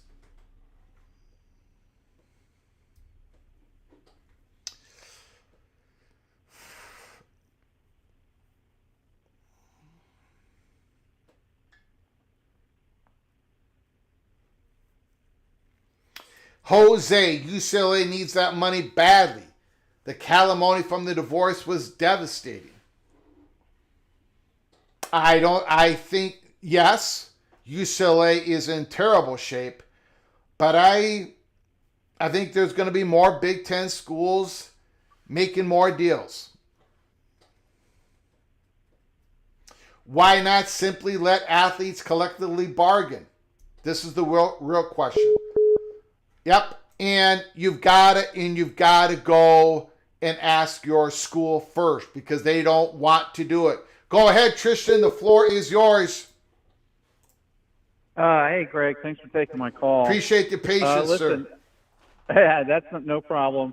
Hey, listen, I wanted to just call in and disagree with you a little bit on one point here. You got it. Beautiful. There certainly has been disagreement in the SEC about going to 9 games, but I don't think it's as big of a disagreement as we're being led to believe. We know that, of course, Nick Saban for quite a while was advocating 9 games, and that goes back at least 10 years if memory serves. Mm-hmm. But Greg, in reality, the SEC's waiting for the next round of expansion. That's really what the 9-game thing is all about. There needs to be a revenue increase for the conference to go to 9 games, and they can't get that revenue increase unless a round of expansion happens that permits an increase in revenue. And so I think that those two things are tied together. I think if we see expansion, they'll have the 9-game schedule almost immediately, shortly thereafter. So I think that's really the key issue there. It's not that they are opposed to 9 games; it's that they need the revenue of the 9th game, and they couldn't get that revenue without another round of expansion. Well, but recently it's been reported, multiple outlets have reported that ESPN has agreed to $50 to $80 million more per year if the SEC goes to 9 conference games, which means $5 million per school. So the ESPN is willing to give them more money for that 9th conference game. That has been reported in the last couple of months. Okay, well, let's see what happens if Yep. if the expansion comes soon enough, then it can all happen at the same time. Got it. Yeah. So, but man, we were on my last call. You were saying the planes are landing. Yeah. I'm not so sure, Greg. It might be that the planes are all running out of fuel and crash landing into the ocean or something. All this stuff's been going on for so long, and now it's all just coming down all at the same time. This is very strange. Yes, it is. It's Very gonna. strange. Yes. Yeah. Look, and we've been saying this on PATC. I don't care how much money your athletic department gets in revenue. There's a very good chance that your school that you root for is cash strapped right now because of a lot of different things, but mainly because of the Revshare. So yeah, and Greg, I think you're gonna see it precisely because if a structure is put into place whereby schools are forced to sort of compete under the same set of rules, and it's enforced and there's actual penalties, then any school that makes that kind of a deal and gains an edge from it, everyone else is going to be forced to go along in the same direction. And just to keep up, right? So I think your prediction's right on. I think everyone's going to do it just out of necessity, and not even necessity of needing to do it in the first place, but out of necessity for being able to keep up with everyone else. Yeah. And so, we're going to see that happen. And I'm going to be curious to see, Greg, I think there's still a big question here, is are the conferences themselves going to be doing this enforcement, or is there going to be some kind of outside agency doing it? I know we're getting this thing called the commission or something like that. It sounds like they're going to try and have one set of rules for all the schools, which I think in principle is the right thing to do. But man, I don't know. It sounds this is going to be hard to come up with, man. Congress really needs to come through on this. They do. Yes. We need a miracle. We need a miracle. That's exactly yes. Needing Congress to do something is a miracle. Yep. All right. Well, hey, listen, I'll let you go. You keep up the good work. Beautiful. Thank you for your patience. I appreciate it, Tristan. Thank you, sir. Oh, no problem. Yep. All right. Bye-bye.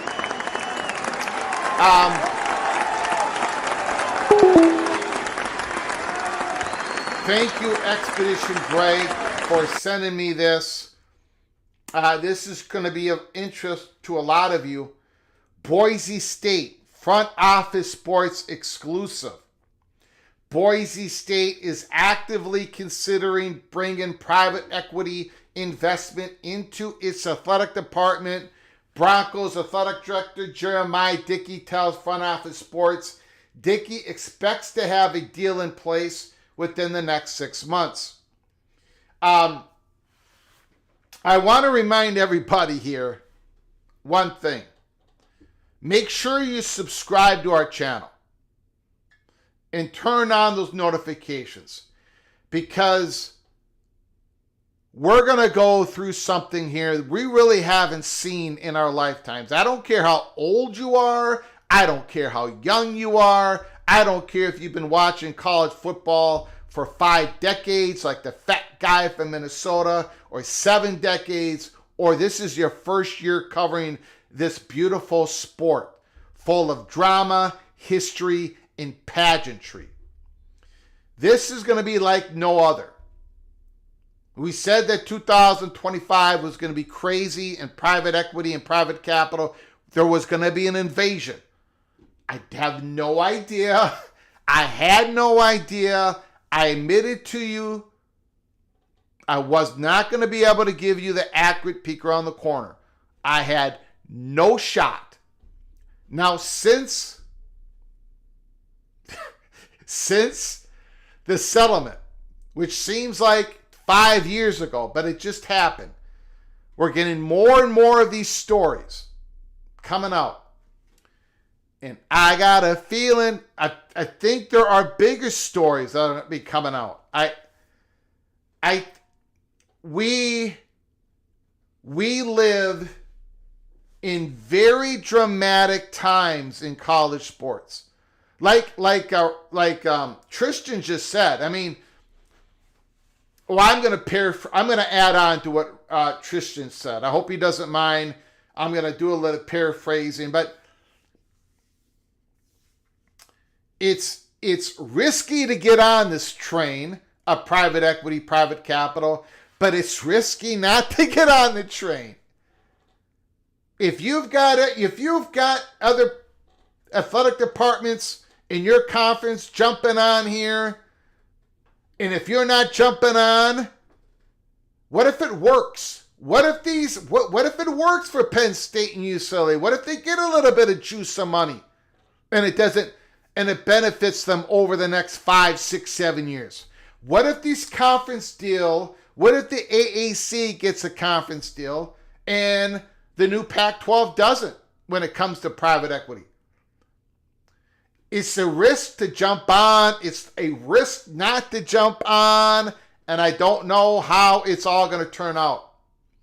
Boise State expects to have a deal within the next 6 months. Now, I don't know if I can even do this article. Okay, hold on a second. Let me see. I think, hold on.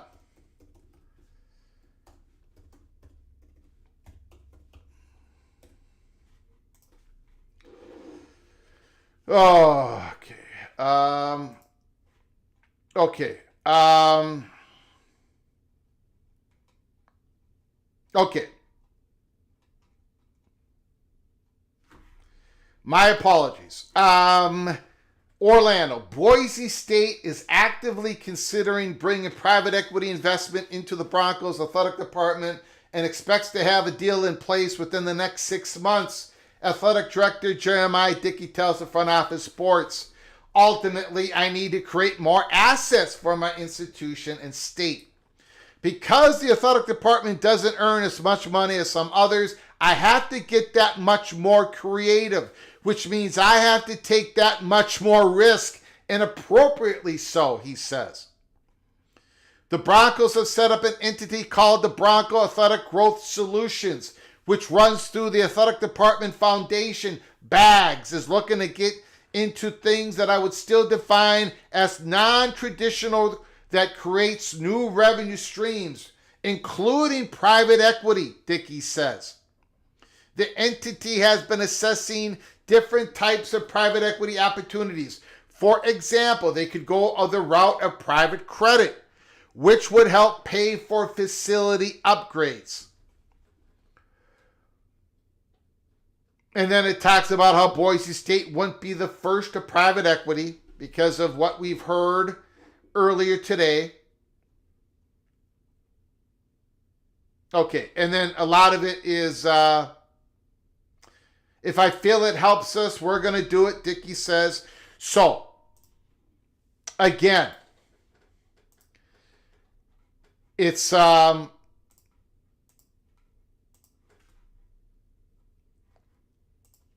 it's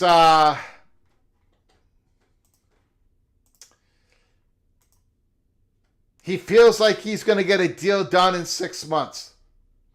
Tom Watson, thank you so very much for becoming a member, an early peak Cloak and Dagger member. You are hereby knighted. Hereby knighted, Cloak and Dagger.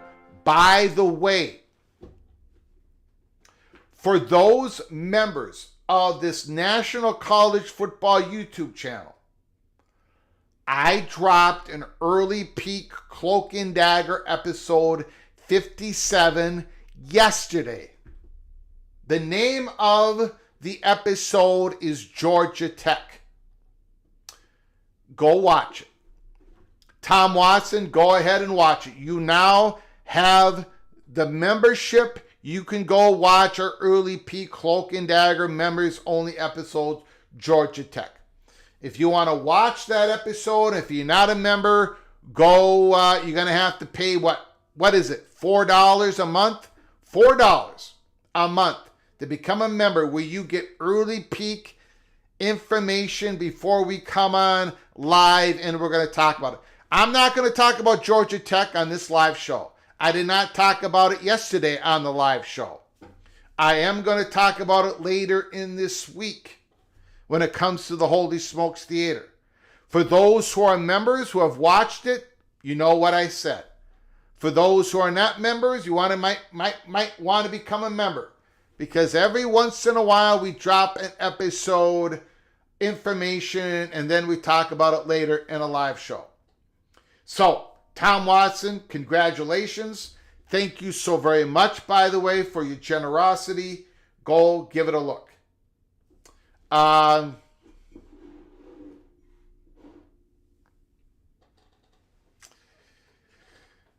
And again, I have a feeling every time a school pops up in a report that says they're looking at private capital or private equity or a little bit of here, a little bit of there, people in the PATC family are going to be like, well, that school, they need it. My school does not. Are you sure about that? Are you sure about that? We shall see. These private capital deals at a school level are all going to be fascinating to watch. It's going to be fascinating. But once we get a conference-wide deal, it's going to be massive news. Unbelievable news.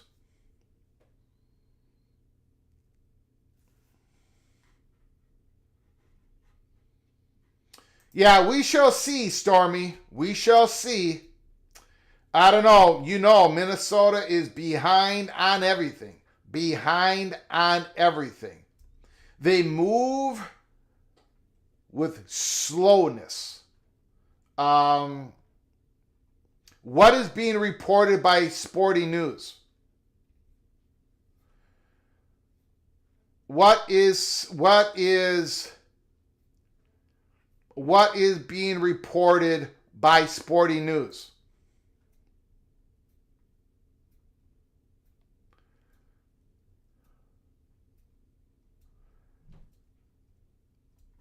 $500 million private equity fund. We're all waiting to see who number 8 is for the Pac-12. You know, it could be 8 and 9. It could be. It could be.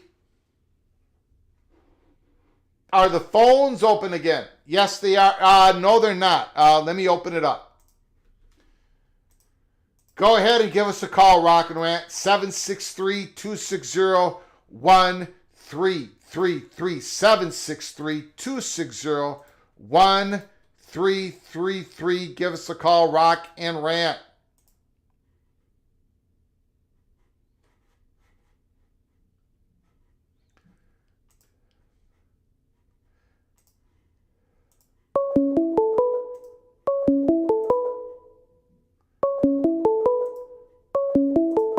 Hopefully the phone works. Call from Rock and Rant. Rock and Rant, the floor is yours. Let it rip. Hey, I actually had a question because I think I either never learned something or learned something today on this. And there was a Texas Tech related tweet that said that their collective is going to be responsible for raising $14 million of their $20.5 million revenue sharing number. And I guess I had thought that was not being brought in house because the donor money wasn't being considered in part of the $20.5 million. So essentially, and maybe others were as confused because I literally didn't know this until today or understand it. The 20.5 is derived from the revenue that the schools get, not including donor money. Is that accurate? But the second part is once that number is derived, they can choose to either take it from their existing revenue sources or offset it by however much donor money they bring in, right? Is that essentially it? I don't know what you meant by the last part. The $20.5 million has to come from a few different revenue streams, none of it which is donor based. Well, there's a tweet today, and I'll try to find it, that says that Texas Tech is expecting their collective, which I guess they're bringing in-house, to be responsible for $14 million of their revenue sharing. Now, to me, as far as I know, that doesn't make any sense. Well, let me see if I can find it, and if I do, I will. And I didn't get it; it was from one of the mafia people. No problem. The reason why this Revshare is a scramble is because it has to come out of and they're going to supposedly keep an eye on this, right? The enforcement arm, you got to report it, and so the money, like, for example, and I put up this example earlier. I'll use University of Minnesota. Earlier today, I used West Virginia. University of Minnesota, they make $20 million a year on ticket sales. Okay? A lot of athletic departments make more. A lot make less. I think Minnesota is about in the middle. Okay? About $20 million. If you look at Knights Commission or whatever reporting tool you want to look at. Out of that $20 million, that's part of their, that money is part of what you can use for Revshare. Okay? That's what I thought too. Yeah. Go check your tweets. It's from Brandon Marcello about 5 hours ago. Okay, I'll take a look at it. I just want to explain real quick here. And so if that ticket revenue has to be more focused on satisfying the $20.5 million rev share, well, then that ticket revenue ain't going to other things that it used to go to. So those other things got to get filled up by other things. And some of that might have to be booster money, but that booster money, is going to NIL collectives. Okay, let me take a look at, did you send it to me on a DM or, okay. I just DM'd you on your Twitter account with the tweet from Brandon Marcello. Yeah, okay, I see it. Texas Tech says its fundraising arm, the Red Raider Club, will be responsible for generating $14 million annually to help its.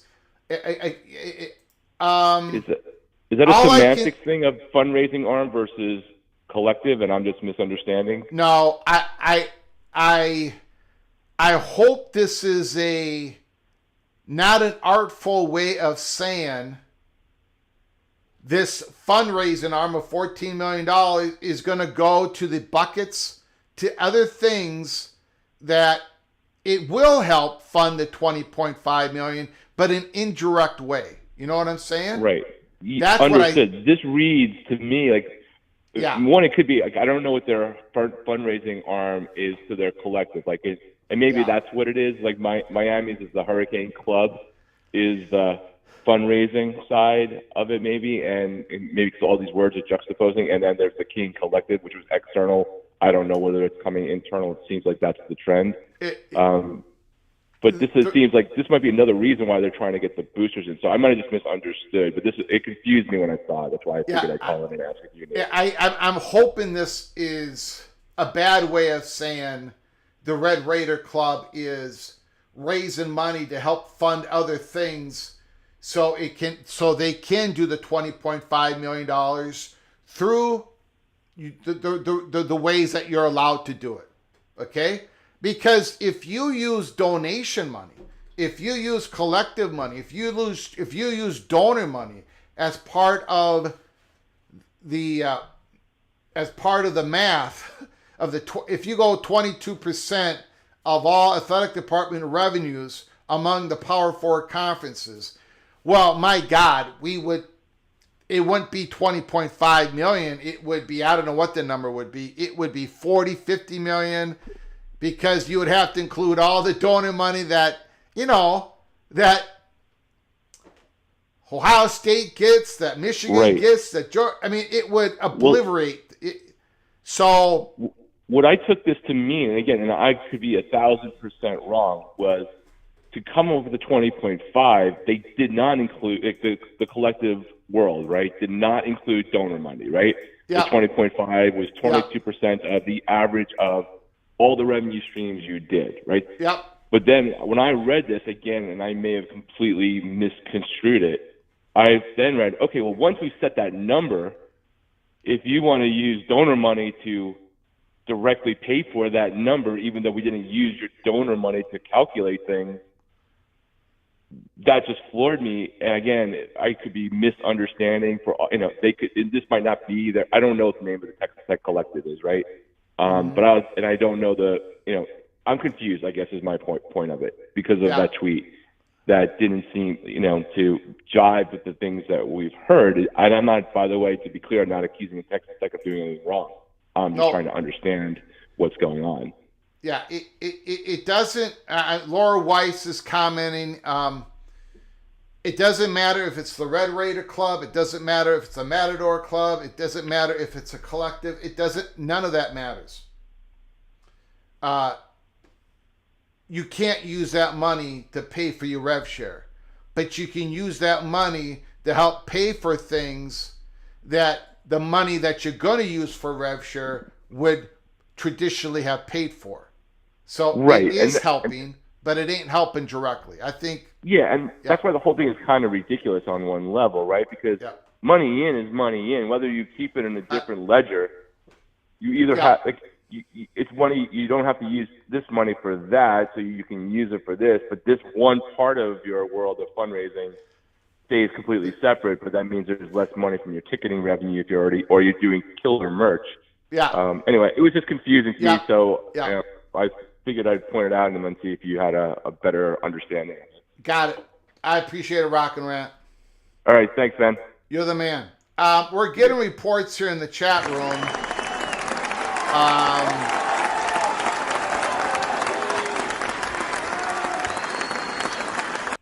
We're getting report in the chat room that supposedly Velocity Capital Management apologized for the error. I don't know. I mean, I will bury this report once On3, once Ross Dellinger, once Sportico, once they come out and say the story is wrong. But I think a lot of people are, again, Penn State is not involved with any private equity per the athletic director. But that's not what the reports are saying. They're not saying that they are involved in the private equity. It's a private capital deal. I think that's just one more version of semantics. I think it's a little bit different in what I'm hearing from the UCLA athletic director and maybe Penn State is that sentence, that original report we saw, and then now I guess all we get to do in all this world is split hairs, right? It's very possible that UCLA is already partners with Elevate, who is now partnering with Velocity Capital to do a capital fund, of which two schools have already been contracted, right? And they took and making an assumption that School A is also in School B because they're aware of some connection or just like we're arguing over the definition of capital versus equity in a world where, private equity is a certain way, but they can't really do that same model with a public institution. So it's really, there might be a private equity firm, but they're really giving you private capital, so they can't take over Texas Tech, right? Or UCLA. They can't take it over and commandeer your stadium or your school of science. So I just wonder if we're all in various forms, including the best reporters in sports, interjecting different definitions of variations of a word. But I don't know for sure either. The good news is we're all going to find out a couple weeks from now, according to Elevate, because they said this is going to come out in a couple weeks. So. Yeah, and I'm waiting for tomorrow to be a confusion between Elevate and Endeavor, and it'll just keep going. Yeah. But this is why it's good you got your way too early picks done, because you might forget what the amount of news you're going to have to cover. So we will see what else is coming. But thanks for doing a couple of shows today. I appreciate it. I appreciate you, sir. Thank you. You good, Greg.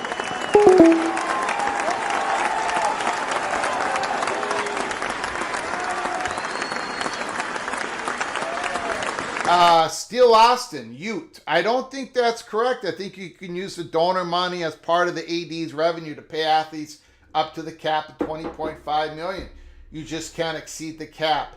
Anything above needs to be legit NIL. Not according to every single report out there. If somebody, if you could use donor money directly to pay for the revenue cap, I will tell you, that revenue would not be that revenue cap would not be at 20.5 million. It would be so much higher. They took the average of all Power 4 conferences athletic departments. 22% of specific revenue streams, and that's how they got to the 20.5 million. Which is going to go up a little bit every year because the revenue is going to go up on these particular revenue streams. Donation money was not included. You have to fulfill the $20.5 million per these particular revenue streams.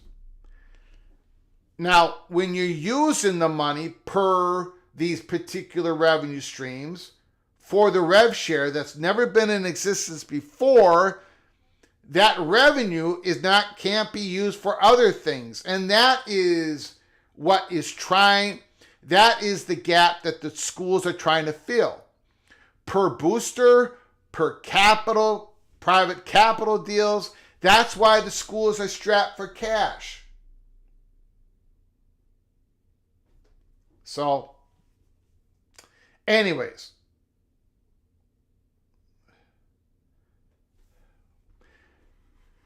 That's probably true.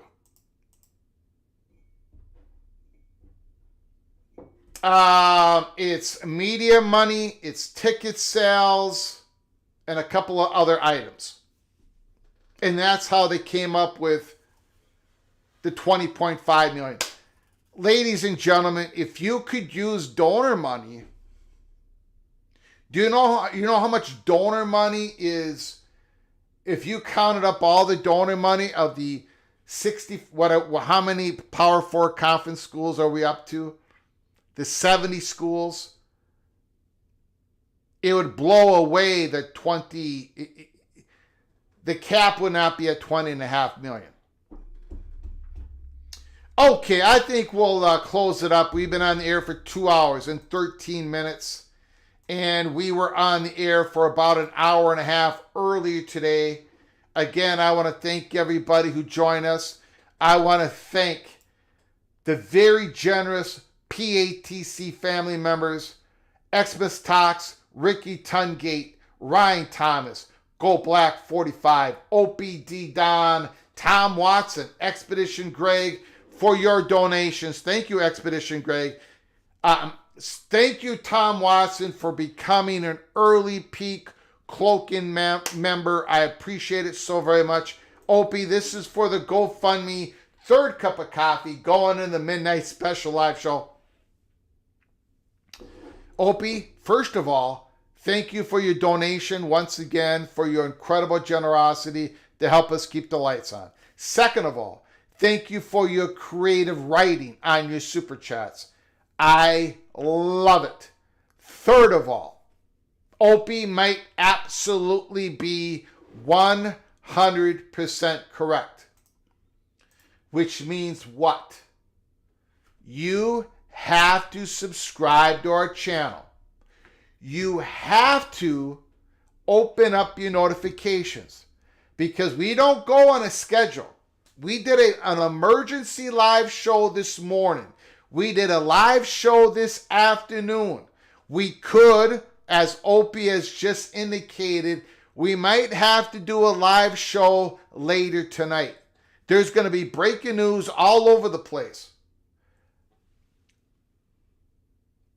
April chatter, May matters, in June is just going to splatter.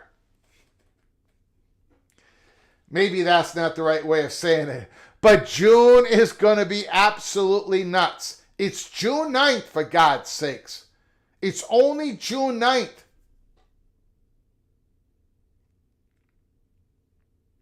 We got Pac-12 breaking news. We're going to have a new member of the Pac-12. It's got to happen. At least one new member. At least one full-time new member of the Pac-12. That's going to be breaking any moment now. Any moment.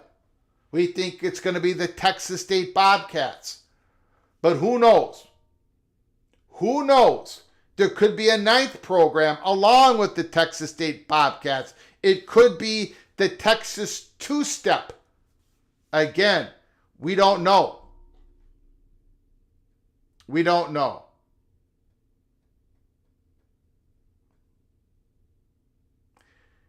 It's a crazy time.